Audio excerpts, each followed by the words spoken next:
बिस्मिल्लाहिर्रहमानिर्रहीम। अस्सलाम वालेकुम।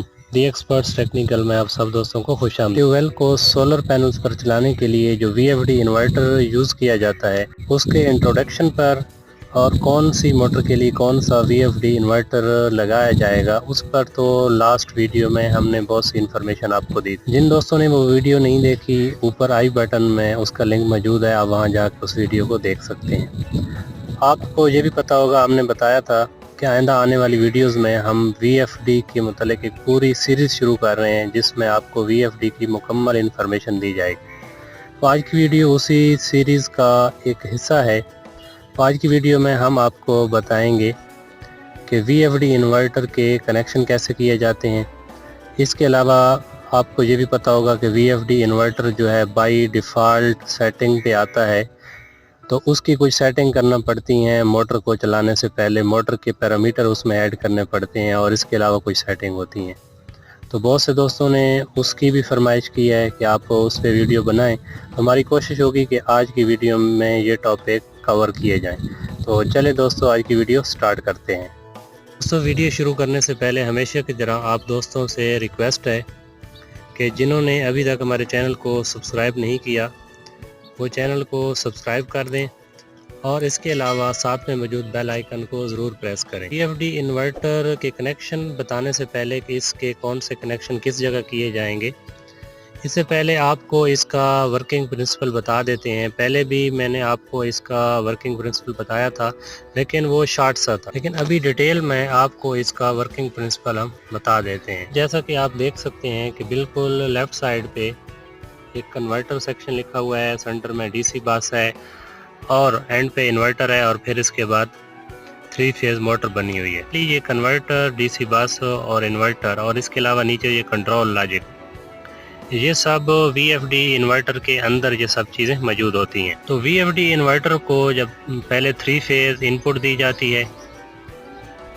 और ये 3 फेज़ को DC में कन्वर्ट करता है और DC में फिर फिल्टरिंग होती है और फिर यहाँ पे फ़िल्टरिंग होने के बाद इस जगह पे हमें DC वोल्टेज मिल जाते हैं और बाद में DC वोल्टेज को ये जो इन्वर्टर सेक्शन है ये DC वोल्टेज को 3 फेज़ AC वोल्टेज में कन्वर्ट करता है। और नीचे ये कंट्रोल लॉजिक दिया हुआ है, यहाँ पे ये कंट्रोल लॉजिक इस सारे प्रोसेस को मॉनिटर कर रहा होता है। तो बाकी डिटेल भी आपको बता देता हूँ, लेकिन यहाँ पे दोस्तों के ज़हन में क्वेश्चन आ रहा होगा कि ये 3 फेज़ तो हम इसको अप्लाई नहीं करते सोलर में, तो इसको DC वोल्टेज अप्लाई किए जाते हैं। जी बिल्कुल, आप ठीक फरमा रहे हैं, सोलर में इसको DC वोल्टेज ही अप्लाई किए जाते हैं और वो DC वोल्टेज बेसिकली यहाँ पे जो DC बस लिखा हुआ है और ये जो जगह है यहाँ पे ये DC वोल्टेज अप्लाई किए जाते हैं और ये फर्दर इन्वर्टर सेक्शन जो है इन DC वोल्टेज को 3 फेज़ AC वोल्टेज में कन्वर्ट करके हमारी मोटर को रन कराता है।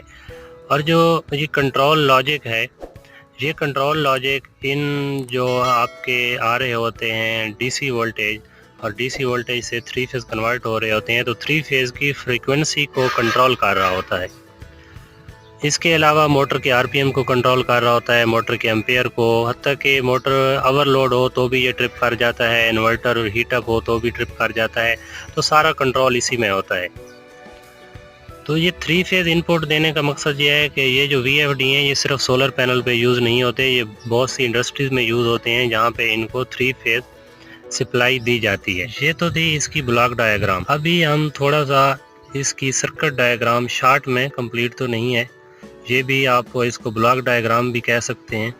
इसमें थोड़ा सा इसका डिटेल बताएंगे कि ये वोल्टेज कैसे DC में कन्वर्ट होते हैं और फर्दर जो है DC से फिर AC में। सबसे पहला जो हमारा सेक्शन आता है वो सेक्शन है हमारा AC टू DC कन्वर्टर। आपको पता होगा कि साइन वेव कुछ इस तरह की होती है, इसमें पहले पॉजिटिव साइकिल होता है और फिर नेगेटिव साइकिल होता है। यहाँ पे 3 फेज़ आ रहे होते हैं, A, B एंड C।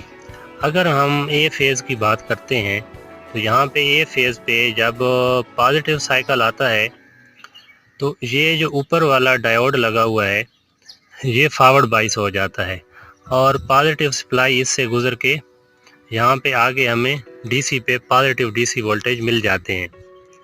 और जब फेज़ A का नेगेटिव साइकिल आता है तो ऊपर वाला जो डायोड है वो